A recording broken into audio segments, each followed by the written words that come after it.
Thân chào cả nhà, không nên xem chùa đâu đó. Nhớ đăng ký, like, comment để ủng hộ team nha. Không, đừng nhận phong bì màu đỏ.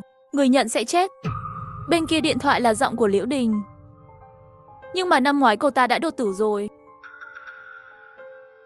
Nhìn xem ông chủ công ty đã gửi phong bì màu đỏ rồi. Nhanh chóng nghe được lời này của Dương Chỉ Dũng. Tôi nhanh chóng lấy điện thoại ra xem. Ông chủ nhóm của Nhiên gửi một phong bì màu đỏ. Tôi đưa tay mở phong bì màu đỏ. 44 tệ là tốt nhất.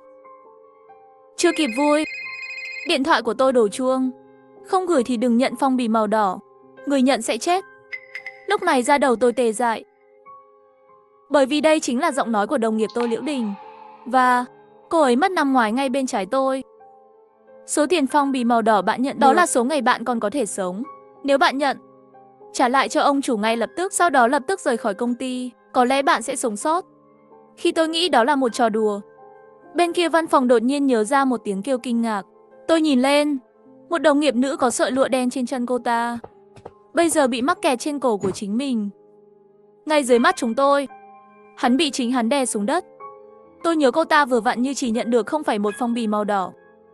Chẳng lẽ thật sự giống như lời Liễu Đình nói trong điện thoại, kích thước phong bì màu đỏ là số ngày có thể sống.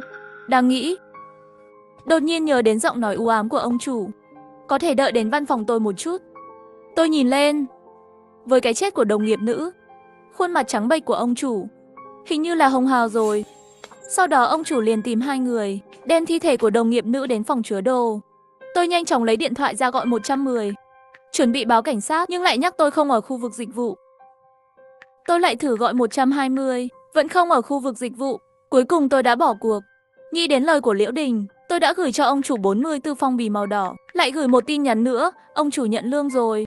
Làm việc chăm chỉ là việc của tôi. Không cần phong bì màu đỏ, nhưng ông chủ lại chậm trễ không nhận. Mồ hôi lạnh chảy xuống trán. Cái chết của Tống Diễm Diễm là một bài học. Hắn không nhận thì 44 ngày sau tôi không phải là chết chắc sao? Lúc này có một đồng nghiệp nhắn tin không được. Ông chủ bảo bạn đến văn phòng của ông ấy. Tôi run rẩy đứng dậy. Dương Chí Dũng đột nhiên nắm lấy tôi đừng chọc giận hắn. Đến lúc đó tôi sẽ đưa bạn cùng nhau lẻn ra ngoài. Tôi nhìn đồng nghiệp này bình thường không giao tiếp nhiều, có chút cảm động. Điều hòa trong văn phòng của ông chủ, rõ ràng điều chỉnh hệ thống sưởi, nhưng tôi vẫn như xây băng. Ban đầu, một thiên đạo treo ngay sau bàn làm việc của anh ta.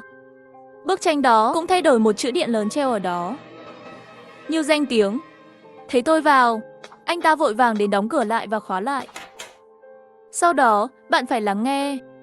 Toàn bộ công ty chúng ta đã bị bao bọc bởi sự tức giận của Liễu Đình. Người thông báo cho bạn đến làm việc là cô ta. Người gửi phong bì màu đỏ cho bạn là vừa mới điều khiển lụa đen bóp cổ Tống Diễm cũng là hắn. Tôi nên tin ai? Dường như nhìn thấy tôi do dự, ông chủ móc môi cười.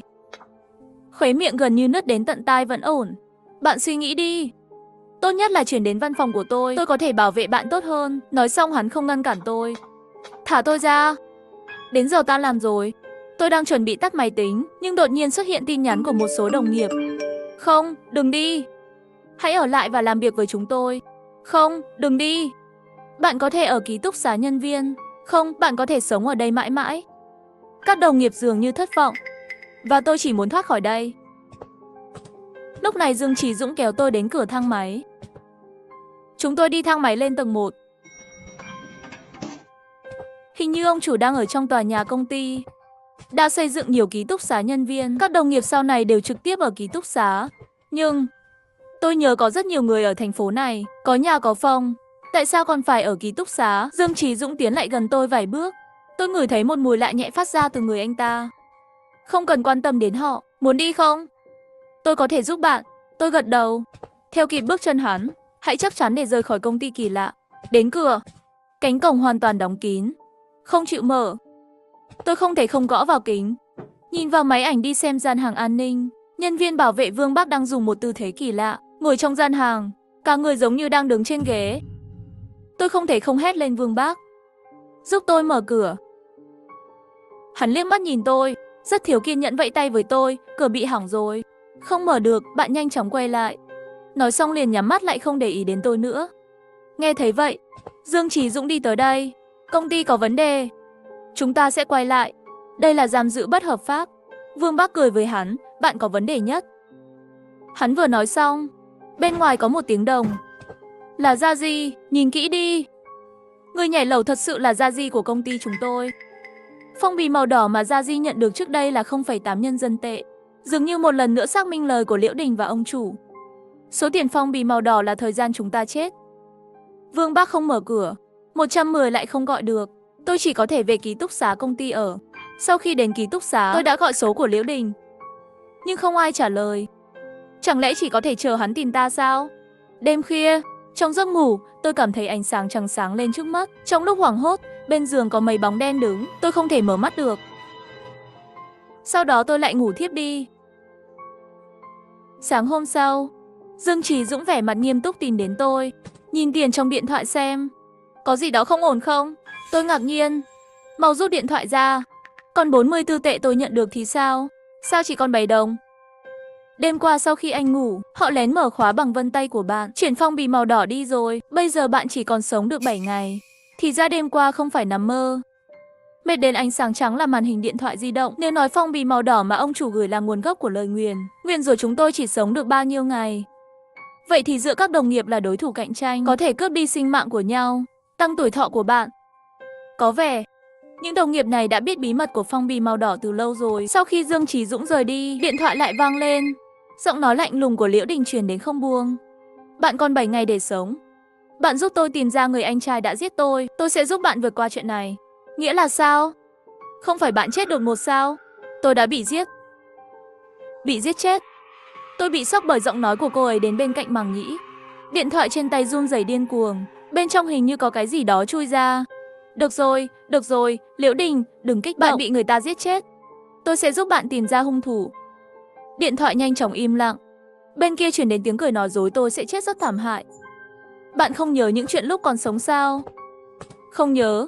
Và tôi đã bị mắc kẹt trong tòa nhà này. Không thể rời đi. Có lẽ khi bạn tìm ra sự thật, tôi có thể rời đi. Nghe lời cô ta. Tôi thở dài. Liễu Đình đột tử vào tháng 7 năm ngoái. Hôm đó là trưa. Chúng tôi làm thêm giờ đến 3 giờ sáng. Lúc đó tôi rất bận. Bên trái đột nhiên có tiếng động. Liễu Đình sắc mặt trắng bệch, ngã trên ghế. Tôi tưởng cô ấy chết vì làm việc quá sức. Nhưng bây giờ có vẻ lệnh tử hình của hắn có động cơ. Khi tôi đến văn phòng, tôi vừa ngồi xuống, Dương Chí Dũng từ bên phải tôi tới đây. Chúng ta là một. Nhất định phải giúp đỡ lẫn nhau. Cẩn thận, tôi không nói chuyện với anh ta. Đột nhiên cách đó không xa, có một đồng nghiệp nam phát ra âm thanh nôn khan. Một vài đồng nghiệp vây quanh anh ta, nhanh chóng nhổ ra. Lát nữa sẽ bị nghẹn chết. Giọng mấy người vừa rơi xuống, đồng nghiệp nam kia trực tiếp ngã xuống đất. Sau đó ông chủ cũng đi tới. Một đêm sau, khuôn mặt trắng bệch của anh ấy rất hồng hào. Đồng nghiệp tiếp tục chết. Hắn lại dần dần đỏ mặt. Chuyện này không bình thường. Đặt những thi thể tối qua và thi thể vừa rồi, đưa tất cả đến phòng chứa đồ, xử lý thống nhất. Ông chủ chia ra mấy đồng nghiệp nam. Mọi người hành động. Ông chủ đi về phía tôi. Nhìn sâu vào tôi cũng được. Bạn đã suy nghĩ xong chưa? Cô muốn chuyển đến văn phòng của tôi không? Ông chủ, hãy để tôi suy nghĩ lại. Hắn nghe xong không nói nhiều liền rời đi. Thật khó để tự mình thoát khỏi lời nguyền này. Tôi vẫn phải giúp Liễu Đình tìm ra sự thật trước. Sau đó để cô ấy cứu tôi. Lúc này, Dương Chí Dũng lại tới đây. Ông chủ tìm bạn làm gì? Không có gì liên quan đến công việc. Có thể ông chủ là một con quái vật hút mạng người, mà Liễu Đình là một người trôi dạt. Đừng tin những gì họ nói. Tôi nhìn hắn một cái. Tôi biết. Nói xong liền quay đầu lại bắt đầu giả vờ gõ bàn phím. Sau đó thuận miệng hỏi, bạn còn nhớ chuyện gì xảy ra trước khi Liễu Đình chết không? Dương Chí Dũng suy nghĩ một lát. Đêm hôm trước, các đồng nghiệp trong nhóm dự án của cô ấy đã đi ăn tối cùng nhau. Ông chủ cũng ở đây. Sức khỏe cô ấy luôn tốt. Tại sao lại đột tử? Có thể là chuyện xảy ra tối hôm đó. Khi tôi suy nghĩ, trưởng nhóm dự án Liễu Đình đi tới với một tập tin. Không, có một số vấn đề với dữ liệu trong chương trình này. Tôi nhớ có hồ sơ ở bên bạn. Bạn đưa điện thoại cho tôi xem, tôi sẽ sửa lại. Tôi liếc nhìn tờ giấy trên tay anh ta, lại nhìn mặt hắn. Được rồi, trong điện thoại của tôi có lịch sử trò chuyện. Bạn xem trực tiếp đi. Tôi đứng dậy nhường vị trí cho đội trưởng Trần. Hắn ngồi xuống và bắt đầu nghịch điện thoại của tôi. Đội trưởng Trần, năm ngoái phương án này không phải là tình bạn phụ trách sao? Phải, một người phụ nữ thì biết gì? Không có gì thì sẽ có quy tắc ngầm. Làm sao bạn biết cô ta là luật ngầm? Vậy còn có thể có giả. Bữa tối năm ngoái, bao nhiêu người sờ hắn đột nhiên ý thức được cái gì. Khuyến mãi trực tiếp. Tôi trơ mắt nhìn anh ta mở WeChat của tôi. Xem anh ta chuyển ra 7 đồng. Đinh rông, âm thanh tiền lẻ vào tài khoản vang lên. chỉ nghĩ đến điện thoại của tôi. Tôi nhanh chóng lấy lại điện thoại từ tay anh ta, tự hào lắc lư. Cảm ơn anh trai đã thêm cho tôi 7 ngày định mệnh. Bạn, lời hắn còn chưa nói ra, rồi ngã thẳng xuống. Không lâu, ông chủ liền gọi người mang thi thể đi. Tôi không đi sau giờ làm, ngồi trên ghế đợi đêm xuống. Ngay sau đó công ty đã im lặng. Âm thanh dòng điện nóng hổi vang lên. Tôi lấy điện thoại ra gọi điện thoại của Liễu Đình. Tôi đã tìm ra manh mối bạn bị giết. Đêm các bạn ăn tối năm ngoái, rất nhiều người đã tiếp xúc với bạn. Phải, nhưng tôi không nhớ. Đột nhiên khuôn mặt không màu máu của Liễu Đình xuất hiện trước mặt tôi. Sau đó cô ta mạnh tay nắm lấy cổ tôi. Tại sao chúng ta rõ ràng đã nói rồi? Mặt cô ấy từ từ dán vào tai tôi. Cười thật kỹ, bạn sẽ tin vào những điều vô nghĩa. Nhìn tôi sắp làm nghẹt đèn của công ty. Đột nhiên có ánh sáng. Anh Phiêu lại còn dám hại người. Một luồng ánh sáng đỏ chiếu vào người Liễu Đình. Hắn nhất thời kêu thảm thiết biến mất. Tôi sẽ không để các bạn đi. Liễu Đình bỏ lại một câu nói rồi biến mất. Tôi nhìn về phía cửa. Phát hiện ra là ông chủ đã cứu tôi. Ông chủ, sao ông lại ở đây? Nếu tôi không quay lại tìm bạn, cô ta sẽ giết bạn. Bởi vì sự thay đổi này vào ban đêm, tôi và ông chủ đột nhiên đến gần. Tôi cũng chuyển vào văn phòng của ông chủ. Hôm nay tôi đang ăn cơm ông chủ mang về. Đột nhiên cảm thấy chóng mặt. Tôi muốn đi rửa mặt. Vừa mới đứng lên hai chân mềm nhũn lại ngồi trở về. Lúc này ông chủ đi tới. Không, bạn quá cẩn thận. Nhưng vẫn là tôi thành công rồi. Chúc mừng ông chủ, tìm được người thay thế phù hợp nhất cho Tử Sáu. Khoảnh khắc hôn mê qua đi, tôi chợt nhớ ra, mùi vị của món ăn vừa vào là gì, giống như mùi hôi trên người Lý Quân vậy. Mí mắt rất nặng, trên đó hình như bị người ép cái gì đó, cũng không biết đã qua bao lâu, cuối cùng tôi đã thoát khỏi sự ràng buộc đó, đột nhiên mở mắt. Cuối cùng bạn cũng tỉnh rồi, giọng nói của ông chủ Trung Bạch từ bên cạnh truyền đến. Nhìn xung quanh, tôi nhận ra hoàn cảnh hiện tại của mình, trong một căn phòng đầy những con ong đỏ. Ở giữa phòng có một bàn thờ lớn màu đen, bốn phía đầy hộp. Ngoài ra còn có các loại giấy nổi màu đen. Cả căn phòng đầy mùi ác quỷ, giống như đang tiến hành một cái gì đó khủng khiếp ý thức. Nhìn đi, các bức tường của ngôi nhà đều bị rỗng hết, chia thành vô số ong nhỏ, giống như loại khảm tường của ngôi nhà bình thường. Tủ quần áo lập thể, nhưng trong mỗi tủ đều có một người. Tất cả đều là đồng nghiệp chết sau khi bắt đầu công việc. Ngay cả bộ xương của trưởng nhóm Trần, tất cả đều chiếm một tủ riêng biệt. Thi thể của Liễu Đình cũng ở bên trong. Không phải năm ngoái đột tử rồi sao? Tại sao nhà của cô ấy người ta không mang xác hắn đi? Tại sao hắn lại ở trong tủ trên tường? Cái tủ này đâu? Đây rõ ràng là quan tài. Toàn thân tôi run không ngừng, răng đánh nhau trong miệng. Đây là đâu? Ông chủ, bạn định làm gì vậy? Bây giờ tôi là con cừu đang chờ giết mổ. Quần áo bị lột hết, chân chuồng bị trói chân tay cố định trên giá sắt. Ông chủ cầm một viên thuốc màu đen, cười và đi về phía tôi. Các bạn nhân viên rất tò mò. Phòng chứa đồ xem, bây giờ bạn đã vào rồi. Tất cả họ cũng vào rồi. Ông chủ cười, ngắm nhìn vô số thi thể trong tường. Thì ra, phòng chứa đồ mà những đồng nghiệp đó mang vào sau khi chết, thật ra là một nơi như thế này. Cơ thể này, trải qua 3 năm đau đớn của nhân gian, đã bị hỏng rồi. Đến lúc đổi túi ra rồi. Ông chủ ghét bỏ nhìn thân thể của chính mình, mạnh mẽ và điên rồ. Năm nay đều có thể mượn thân trả hồn sao? Trung Bạch, tôi sẽ sống thay bạn. Ông chủ điên cuồng bước vào tôi, đặt viên thuốc lên môi tôi, cố gắng để tôi ăn vào. Tôi cố gắng tiêu hóa thông tin anh ta nói, nhắm mắt lại, quay đầu lại chống cự chờ đợi. Tôi còn một câu hỏi nữa. Dường như biết tôi không thể trốn thoát. Ông chủ tâm trạng rất tốt, nói đi. Lời cuối của bạn là gì? Liễu Đình chết như thế nào? Tôi hỏi nghe được lời này. Ông chủ có vẻ hơi ngạc nhiên. Chết đến đâu? Còn muốn giúp cô gái thấp hèn đó tìm ra sự thật coi thường cô ta. Trung Bạch, cái thế giới này xưa nay đều là rừng rậm. Lòng tốt là điểm yếu lớn nhất của bạn. Ông chủ thuyết phục. Như vô số lần trước, tại các cuộc họp của công ty, dạy tôi đi. Chỉ là những gì anh ấy nói bây giờ khiến da đầu tôi tê liệt. Tôi vốn là một quái vật cần liên tục thay thế túi da trong hàng ngàn năm, luôn hút linh hồn của mọi người để duy trì sự sống, hoặc trực tiếp mở bàn thờ tặng thuốc huyền thuật, thay đổi một cặp túi da phù hợp với 8 chữ số. Nói rồi ông chủ tham lam nhìn về phía thân hình của tôi. Tôi biết linh hồn của Liễu Đình bị kẹt trong tòa nhà này. Phong bì màu đỏ là cô ta đang gây rắc rối phải không? Nhưng không sao, dù sao thì những nhân viên này cũng sẽ chết. Hắn giúp tôi giết cũng tốt, tôi đã ăn hết linh hồn. Thảo nào mỗi lần nhân viên chết, sắc mặt của anh ấy sẽ đẹp hơn một chút. Ông chủ vẫn đang nói chuyện điên cuồng. Sau khi tôi ăn hết những người khác, tôi sẽ ăn thịt cô ta. Hắn là con ma đầu tiên mạnh nhất ăn hết linh hồn. Chỉ còn lại nhân viên, nhưng cái xác này cũng phải đem đi hiến tế. Bộ mặt của nhà tư bản, muốn lột da nhân viên bị chuột rút. Rõ ràng là ông chủ đã làm được. Tôi cố nén nỗi sợ hãi, đừng để giọng nói của bạn run rẩy. Dù sao thì tôi cũng sẽ chết. Tôi chỉ muốn biết, Liễu Đình năm ngoài chết như thế nào.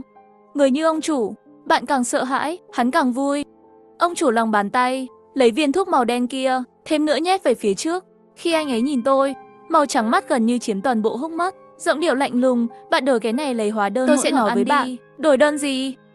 Cái gì để đổi lấy linh hồn của chúng ta? Có ăn cái này không?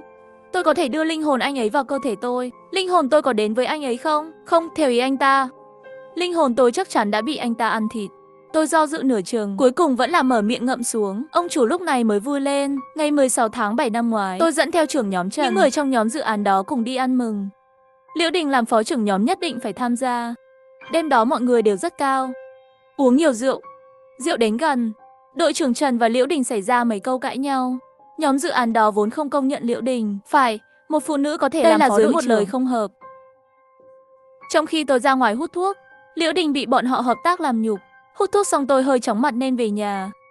Cũng không biết sau đó rốt cuộc lại xảy ra chuyện gì. 4 giờ sáng hôm đó, Dương Phương xin nghỉ phép với tôi. Nói cô ấy phải đến bệnh viện vào buổi sáng, muốn nghỉ ngơi vài ngày, nhưng công việc tiếp theo của dự án đó rất quan trọng. Cô ấy chịu trách nhiệm rất nhiều, làm sao có thể xin nghỉ vào giờ này. Tôi đã cho cô ta nghỉ buổi sáng, bảo cô ấy trở lại làm việc vào buổi chiều. Vì vậy, khi làm thêm giờ vào ban đêm, hắn đột nhiên chết. Đó là chuyện. Mùi hương trong nhà nồng nặc, khói. Khuôn mặt của ông chủ rất dữ tợn và mơ hồ, mỗi lời nói như một con dao, mạnh mẽ treo trong trái tim tôi, nghe tôi giật mình. Nhìn thấy tôi, đừng nói chuyện, ông chủ cười, gọi từ bên ngoài. Bấy sắp bắt đầu rồi. Tôi mang các bạn cùng nhau trường sinh, tôi cười. Bản thân bạn cũng không tìm được cách trường sinh, còn phải dựa vào đôi người trẻ để duy trì cuộc sống. Điều này bắt đầu nói dối rồi. Cửa phòng chứa đồ nhanh chóng bị đẩy ra, hai bóng người đàn ông bước vào. Một cao một thấp, như hai vị thần, bảo vệ hai bên ông chủ. Ông chủ, ông thật tốt bụng, không phí. Hai anh em chúng tôi giúp bạn làm nhiều việc như vậy. Tiểu Sơn là một tên ngốc trung thực và thẳng thắn. Vừa mở miệng là ghi công. Núi vội vàng nhìn hắn một cái, cúi đầu cúi xuống. Ông chủ, đừng tranh cãi với thằng ngốc. Làm việc với bạn, chúng tôi luôn rất yên tâm. Đương nhiên ta cũng rất yên tâm để cho các bạn giúp tôi giết người. Ông chủ đột nhiên vỗ vai Đại Sơn. Lời nói một lượt, hắn cười, nhưng chỉ có người chết mới khiến tôi yên tâm nhất. Bang một tiếng, hai cầu bóng người ngã xuống đất. Đại Sơn Tiểu Sơn sống chết không rõ, mặt ông chủ vẫn trắng bệch. Nhưng sức lực của hắn lại rất lớn, một tay kéo một chân của một người, lần lượt từng người, đặt riêng vào hai chiếc quan tài còn lại trên tường. Hắn vỗ tay, ngắm nhìn kiệt tác của mình trong nhà. May mắn là phải tải xuống trước rồi, mọi người trong máy uống nước đều uống hết rồi. Tốt, tất cả các vật tế đều sẵn sàng. Đại Sơn Tiểu Sơn tội nghiệp. Tiểu Sơn đã giúp hắn làm nhiều chuyện xấu như vậy. Kết thúc như thế này, trước khi chết vẫn còn nằm mơ. Ông chủ sẽ khiến họ giàu có và trường sinh. Ông chủ cười nháy mắt với tôi. Một vệt máu chảy ra từ mặt nạ mắt của hắn. Hiệu quả của thuốc của bạn cũng nên bùng phát rồi. Mọi thứ đã sẵn sàng. Gió đông. Chẳng bao lâu nữa tôi sẽ là bạn. Tôi nằm trên kệ sắt lạnh, quay đầu lại cười với hắn. Có vẻ như bạn đã quên, ngoại trừ chúng tôi, còn một người còn sống. Cửa phòng chứa đồ lại bị người ta mở ra. Một bóng người khác xuất hiện ở cửa. Mùi hôi thối bốc ra. Ông chủ đến chậm rãi mở miệng. Chính là Lý Quân. Ông chủ lúc này dường như đột nhiên mới nhớ đến sự tồn tại của người này. Hắn có chút khó chịu vỗ vỗ đầu mình. Hình như là quên bạn rồi. Nhưng không sao, giết là được rồi. Nói đi, anh ấy ngại làm lại, lặng lẽ chờ đợi hiệu quả của thuốc Lý Quân bùng phát. Rốt cuộc, ông chủ đã bỏ thuốc vào nước uống của công ty. Chỉ cần uống nước ở công ty chắc chắn sẽ bị nhiễm. Thật đáng tiếc Lý Quân vẫn đứng tại chỗ. Lãnh đạm nhìn ông chủ. Có bất ngờ không? Ông chủ, may mắn là hồn ma của bạn gái tôi luôn ở bên cạnh tôi, nhắc nhở tôi rằng tôi có thể thoát khỏi bàn tay đen của bạn. Lý Quân đắc ý kêu gào. Một bộ dạng nắm chắc cơ hội chiến thắng. Ông chủ cau mày hỏi bạn gái của bạn là ai? Lý Quân cười tê tét, gãy tai, máu rơi. Liễu Đình lại là bạn gái của Lý Quân. Ông chủ cũng rất sốc, không thể nào kêu lên được. Liễu Đình hình như không có bạn trai. Tôi thấy thành viên trong gia đình cô ấy chỉ có một em trai. Sau cái chết đột ngột của tôi đã liên lạc được với em trai cô ấy. Em trai cô ấy nói chỉ cần cho anh ấy một khoản tiền, có thể không truy cứu nguyên nhân cái chết của Liễu Đình, không cần mang xác cô ta đi. Vậy, thi thể của Liễu Đình mới có thể xuất hiện trong căn phòng này, đứng lặng lẽ trong một trong những chiếc quan tài trên tường. Tôi đã chuyển tiền vào tài khoản của em trai cô ta. Sao bạn có thể là bạn trai của anh ta? Nếu có, Tại sao không đứng lên khi cô ta bị tai nạn? Ông chủ chế giễu nhìn Lý Quân, mặt không hài lòng. Sắc mặt Lý Quân trở nên rất khó coi, rất nhanh lại bởi vì dựa vào hồn ma của Liễu Đình bên cạnh hắn, không sợ hãi hét vào mặt ông chủ. Nếu không phải bạn phá vỡ văn hóa doanh nghiệp, không thể lãng mạn văn phòng, các cặp vợ chồng hoặc cặp vợ chồng không thể ở cùng một công ty, phải đi một người. Làm sao chúng ta có thể yêu nhau? Nói chuyện yêu đương còn phải đề phòng ông chủ này của bạn. Mấy năm nay thị trường vốn đã suy thoái, tôi và Liễu Đình chịu áp lực kinh tế rất sợ mất công việc này. Cô ấy cố gắng thế, với thân hình của một cô gái, gánh vác trách nhiệm nặng nề của nhóm dự án. Nhưng đám người các bạn thì sao? Chỉ thấy được giới tính của hắn, không quan tâm cô ta đã làm gì. Ngay cả ông chủ của bạn cũng vậy, bạn biết chính xác ai đang làm việc, là ai đang ăn cơm khô, nhưng bạn giả vờ không biết. Hãy để đội trưởng Trần bắt nạt Liễu Đình, cứ để họ đổ nước bẩn lên người hắn. Giở trò cưỡng bức, thậm chí còn nói cô ấy ngoại tình với bạn. Bạn biết rõ là không phải, nhưng bạn không nói một lời công bằng. Cứ để họ bắt nạt Liễu Đình, nhất là vào đêm ăn mừng đó. Để họ xúc phạm cô ta, chỉ vì cô ấy là phụ nữ, bởi vì cô ta giỏi hơn đám đàn ông của họ. Lý Quân càng nói càng kích động, ông chủ mặt ủ rũ, rõ ràng là bị lộ diện thật. Hai người nhanh chóng đánh nhau thành một đoàn. Lý Quân cư nhiên còn mơ hồ chiếm cứ trên. Lý Quân cưới trên người ông chủ, bóp cổ ông chủ. Bạn luôn vẽ bánh cho nhân viên. Trước đây là nếu chúng tôi làm tốt, chia cổ phần cho chúng tôi làm việc chăm chỉ. Bạn đã cho chúng tôi những gì? Bạn cưới trên người của chúng tôi, hút máu, bóp cơ thể và tâm trí của coi chúng tôi là công cụ rẻ nhất. Mọi người làm thêm giờ đến 2 hoặc 3 giờ sáng mỗi ngày. Liễu Đình đêm đó bị Trần tổ trưởng bọn họ bắt nạt. Ngày hôm sau xin nghỉ cũng không được. Buổi sáng đến bệnh viện, buổi chiều phải về tiếp tục đi làm. Đen đột tử là vì bị bệnh tăng ca đến sáng sớm. Lương tâm của bạn đâu? Cô ấy muốn từ chức, nhưng bọn xúc sinh lấy video tiệc cưới xúc phạm cô ta, đe dọa cô ta. Thì ra là vậy. Liễu Đình đã chịu đựng nhiều bất công như vậy ở công ty. Thì ra là vậy. Ông chủ bị Lý Quân đè trên mặt đất đảo mắt trắng. Lúc đầu anh ấy vẫn đang vật lộn và hét lên không. Không, chỉ cần một chút thôi. Chỉ một chút thôi, tôi có thể hoàn thành kế hoạch, có thể đạt được sự bất tử. Tôi không cam lòng. Ngay sau đó tay anh ta mất sức. Tay ông chủ chậm rãi trượt khỏi đầu nhọn của Lý Quân, rơi xuống đất, mất hơi thở. Lý Quân chính buông ông chủ trên mặt đất ra, vừa khóc vừa cười đứng lên, hét vào không khí. Liễu Đình, những người hại chết bạn đều đã chết. Tôi cũng đã giết ông chủ rồi. Bạn để tôi đi được không? Làm ơn đi, Liễu Đình. Bạn bảo tôi ra khỏi đây. Xem ra những ngày này Liễu Đình vẫn luôn quấy rầy Lý Quân, làm cho anh ta không thể chịu đựng được. Với tiếng hét của anh ấy, phòng chứa đồ vốn là khói trắng cuộn tròn, nhiệt độ đột nhiên giảm mạnh. Một bóng trắng đột nhiên xuất hiện trên đầu Lý Quân, ngón chân trên vai anh ấy, tóc đen rơi, máu và nước mắt hai dòng. Liễu Đình đến rồi.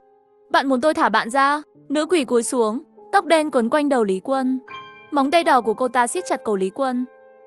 Thay vì đầy oán hận, Lý Quân đột ngột bị hắn đạp ngã xuống đất, cúi xuống. Muốn nói cái này Lý Quân cũng là có thể uốn cong. Thấy tình hình không tốt, thuận thế liền ở trên mặt đất bang gõ đầu. Xin lỗi, xin lỗi. Liễu Đình là lỗi của tôi. Làm ơn thả tôi ra. Nữ quỷ giọng nói ác độc. Bạn sai ở đâu? Lý Quân sợ đến da đầu tê dại.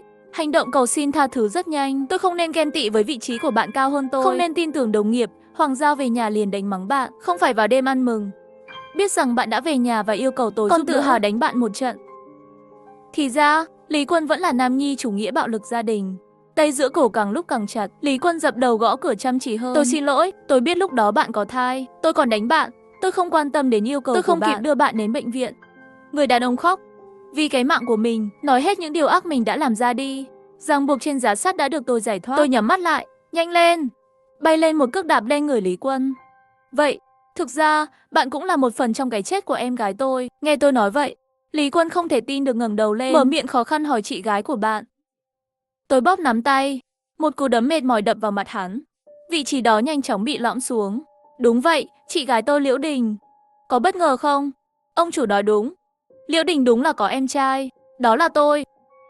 Bố mẹ chúng tôi mất sớm, chị gái tôi và tôi đã sống với nhau từ khi còn nhỏ. Bị người thân nhiều cái nhìn bẩn thỉu, sợ chúng tôi bị đưa đến trại trẻ mồ côi, sẽ được gửi riêng cho nhà người khác.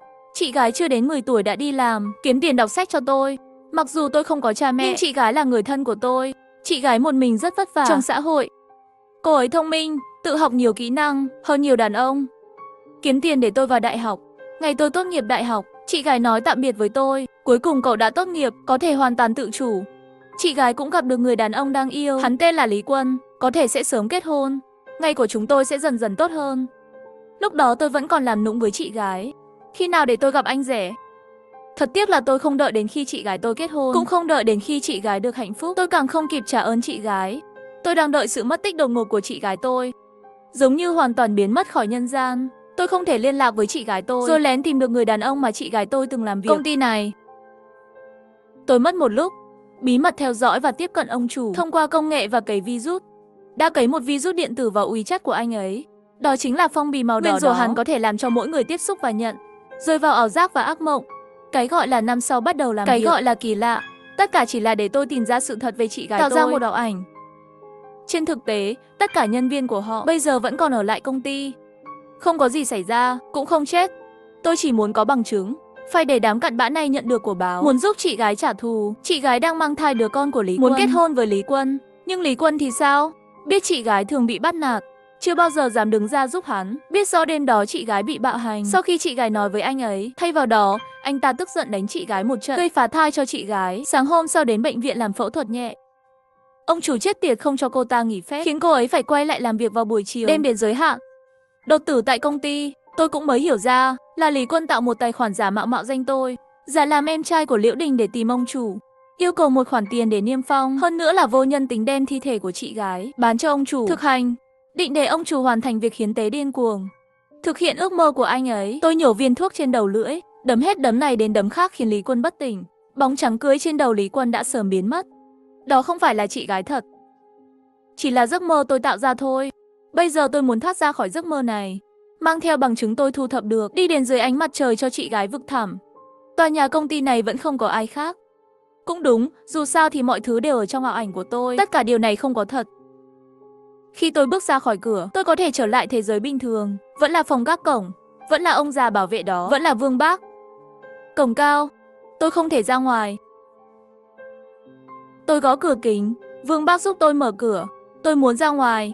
Vương Bác lần này tỉnh rất nhanh, nâng lông mày nhìn tôi một cái, vẫn là lộ ra loại kia lớn kỳ lạ mắt trắng. Thay vì lười biếng, bạn đi đâu vậy? Tôi cầm bút ghi âm trong túi, mặt trời chiếu vào tôi, ấm áp như xuân, thư giãn. Nơi này vốn không thuộc về tôi muốn trở lại thế giới thực. Vương Bác, chúng ta về nhà gặp lại. Vương Bác quẻ chân đứng dậy, từ từ tiến về phía tôi lặng lẽ đứng tại chỗ, chờ cổng mở. Vương Bác đứng trước mặt tôi, cười với tôi. Tôi xin lỗi, tôi không thể để bạn ra khỏi đây. Bạn xem kỹ xung quanh xem rốt cuộc là thật sự là khổ. Nói xong trong ánh mắt kinh hãi của tôi, anh ấy đưa tay ra và đánh mạnh vào tôi. Tôi không chuẩn bị, cả người bay lên không trung. Linh hồn dường như đều nhẹ nhàng bay lên, bay về phía tòa nhà văn phòng phía sau. Khi tôi trở lại, tôi đi xuyên qua 14 tầng kính, thâm nhập, trở lại văn phòng lần nữa. Trước mặt là cửa sổ kính khổng lồ, chiếu sáng khuôn mặt của chính tôi. Tôi biết, rõ ràng nhìn thấy mảng trắng mắt lớn trong hốc mắt của mình. Đó là đồng tử của người chết. Cảnh tượng xung quanh thay đổi lớn, tòa nhà sụp đổ, phòng khiêu vũ. Cả thế giới dường như chỉ còn lại phòng chứa đồ, những cái xác và cái bàn thờ màu đen khổng lồ. Hương còn sót lại, đánh thức tất cả ký ức của tôi. Nó cũng đánh thức ký ức của những linh hồn vẫn còn tồn tại, những linh hồn không bị ông chủ nuốt chửng. Thì ra có lẽ tôi đã chết từ lâu rồi. Ông chủ Lý Quân, tất cả đồng nghiệp đều chết. Chết trong một đám cháy. Tôi đặt nó ngay sau khi chị gái tôi bị tai nạn. Tôi đã tìm ra công ty này. Tôi bịa ra thân phận Trung Bạch để gần gũi với ông chủ, sử dụng virus, lời nguyền phong bì màu đỏ cố gắng thu thập bằng chứng. Cuối cùng tôi suýt bị lộ. Sau khi tôi biết tất cả sự thật, tôi hiểu rồi, luật pháp không phải là trừng phạt họ. Vũ khí tốt nhất của đám cặn bã này để an toàn, tôi đóng cửa công ty lại, sử dụng mạch và rò rỉ gaxi trong nhà bếp, đổ thêm dầu và rượu và đốt cháy công ty. Những người tội lỗi, kẻ đã xúc phạm chị gái tôi, tất cả đều chết trong đám cháy đó, kể cả những người đứng ngoài, kể cả bản thân tôi. Mẹ kiếp, tôi không phát hiện ra lỗi của chị gái kịp thời. Từ nhỏ tôi đã tiêu hao sức khỏe của chị gái. Nếu không phải tôi kéo chị gái xuống, với khả năng của chị gái, lẽ ra cô ấy phải có một cuộc sống tốt hơn. Tôi đáng chết nhất. Hình như tôi chết rồi. Tôi tự nhốt mình ở đây, nơi chết của chị gái. Thức dậy, linh hồn hiển linh. Vương Bác đi về phía bàn thờ màu đen. Hắn hài lòng nhìn trên tường dày đặc quan tài, lại nhìn về phía tôi yếu ớt sắp tan biến. Hắn cười ha hả, giống như lợi ích lớn nhất được trao. Bạn biết không, tôi đã ám chỉ với ông chủ của bạn bao nhiêu năm rồi, nói cho anh ta biết cách tính tiền, hãy để anh ấy mở đường cho tôi. Cuối cùng anh ấy đã sẵn sàng, chỉ còn một bước cuối cùng, và tôi sẽ làm điều đó trong tương lai. 22 người đàn ông và phụ nữ sinh vào âm lịch đã chết. Linh hồn của họ đã bị ông chủ của bạn nuốt chửng, đang chờ hiến tế. Bước cuối cùng, Vâng. Tiêu diệt một linh hồn đồng tính có 8 chữ hoàn toàn giống nhau. Linh hồn trắng. Ôi không. Linh hồn cuối cùng là bạn. Tôi sẽ nuốt bạn ngay. Là bạn. Ha ha, cơ thể của bạn sẽ được tôi tháo ra. Lão Phu đã ẩn nấp ở đây nhiều năm như vậy. Cuối cùng là người chiến thắng cuối cùng. Lời Vương Bác rơi xuống, bàn tay gầy nhẹ nhàng vẫy. Bức tường lại nứt ra một khe hở. Một chiếc quan tài từ từ xuất hiện. Bên trong lại nằm thân thể của ta, trông như đang ngủ. Cơ thể của những người khác, nhưng đã trở nên đen kịt. Vẫn giữ nguyên hình dáng bị lửa thiêu chết. Đây là cách họ bị thiêu chết. Vương Bác đưa tay ra và nắm lấy linh hồn tôi. Tôi đứng đó, không biết làm thế nào để né tránh. Vào thời điểm quan trọng này, một bóng trắng xuất hiện từ hư không. Hắn hung hăng lao về phía tôi. Tạm biệt, ra khỏi đây đi. Cô ấy hét lên. Linh hồn tôi bị mặt mũi dễ thương hắn đẩy vào thân thể. Khoảnh khắc trở lại, tôi biết tôi sẽ mất cô ấy mãi mãi.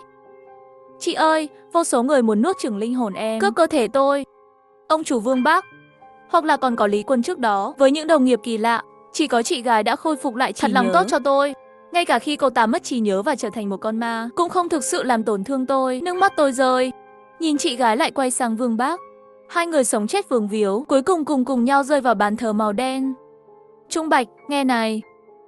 Tôi chưa bao giờ trách bạn. Miễn là bạn còn sống, lớn lên, lập gia đình, truyền thừa Dương gia hương hỏa, là niềm an ủi lớn nhất của chị gái. Về đi. Trở lại thế giới của bạn, trở về nơi anh thuộc về. Hóa ra người bị mắc kẹt chưa bao giờ là chị gái, mà là tôi. Tôi không biết đã bao lâu rồi. Trong phòng bệnh màu trắng bỗng nhiên nhỏ giọt vang lên. Y tá chạy đến giường bệnh, phấn khích quá, bác sĩ. Bệnh nhân bỏng ở giường một cuối cùng cũng tỉnh dậy. Người đàn ông hôn mê rất lâu chậm rãi mở mắt. Khô ráo, thể hiện một nụ cười nhạt nhẽo. Thành công rồi.